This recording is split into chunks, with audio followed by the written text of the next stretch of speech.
Hi friends, today recipe వచ్చేసి mutton curry అండి. దీనికోసం నేను ఒక 2 kg మటన్ తీసుకుంటున్నాను. దీన్ని ఒక గిన్నెలో వేసుకోండి. ఒక మందమైన గిన్నె తీసుకోండి కర్రీ చేసుకోవడానికి. దీంట్లోకి ఒక 4-5 ఆనియన్స్ ముందుగానే కట్ చేసి పెట్టుకున్నాను, వేసుకుంటున్నాను. నెక్స్ట్ దీంట్లోకి 2 బిర్యానీ ఆకులు, 1 అనాస పువ్వు, 2 దాల్చిన చెక్క, మిరియాలు వేస్తున్నాను. వేసి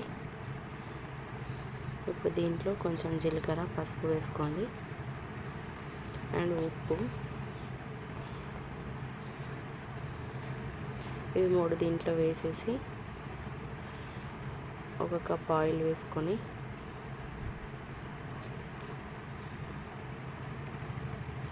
కలుపుకోండి.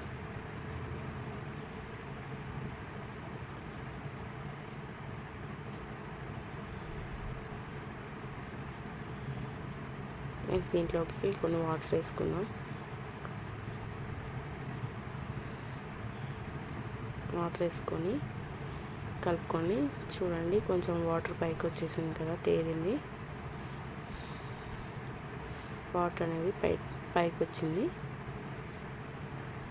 కొంచెం లైట్గా మగ్గిందండి. ఇప్పుడు కొంచెం మూత పెట్టేసి దీని మీద బరువు పెట్టండి. బరువు పెట్టడం వల్ల ఆవిరి బయటికి పోకుండా మటన్ తొందరగా ఉడుకుతుంది. ఇప్పుడు ఇది గిన్నె తీసేసి ఒకసారి కలపండి. ఇప్పుడు కొంచెం ఆయిల్ అంతా ఇంకిపోయింది. ఇప్పుడు దీన్ని మళ్ళీ ఒకసారి కలపండి.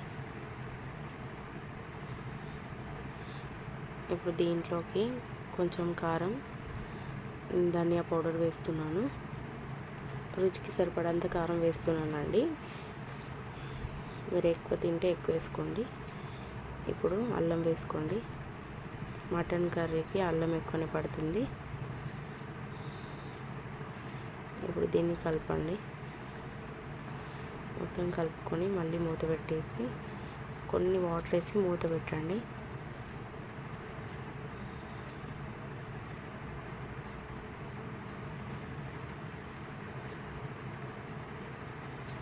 ఇంకో కప్పు వేస్తున్నాను. మటన్ ఉడకాలి కదా. ఇప్పుడు ఒక మూత పెట్టి మళ్ళీ బరువు పెట్టండి. ఇప్పుడు ఒక 20 minutes తర్వాత మళ్ళీ మూత తీసి మళ్ళీ కలపండి. మటన్ అనేది ఉడకడానికి చాలా టైం పడుతుంది. కుక్కర్లో కన్నా గిన్నెలోనే బాగుంటుందండి టేస్ట్. చూడండి, మొత్తం దగ్గరికి అయిపోయింది. నేను ఇప్పుడు పైన పెట్టిన వాటర్ దీంట్లో వేస్తున్నాను. మనకు మటన్కు కొంచెం సూప్ ఉంటేనే బాగుంటుందండి. ఇంకా కొన్ని వాటర్ వేసుకోండి. ఇప్పుడు మళ్ళీ కలిపి ఒక 10 minutes తర్వాత చూడండి, మొత్తం ఇట్లా దగ్గరికి అయ్యింది కదా. ఇప్పుడు దీంట్లో కొంచెం కొత్తిమీర పైన వేసుకోండి. అలాగే నేను మసాలా వేస్తున్నాను. దీంట్లోకి కొంచెం కొత్తిమీర, ఫస్ట్ కట్ చేసి పెట్టుకున్న కొత్తిమీర తీసుకొచ్చి దీంట్లో వేయండి.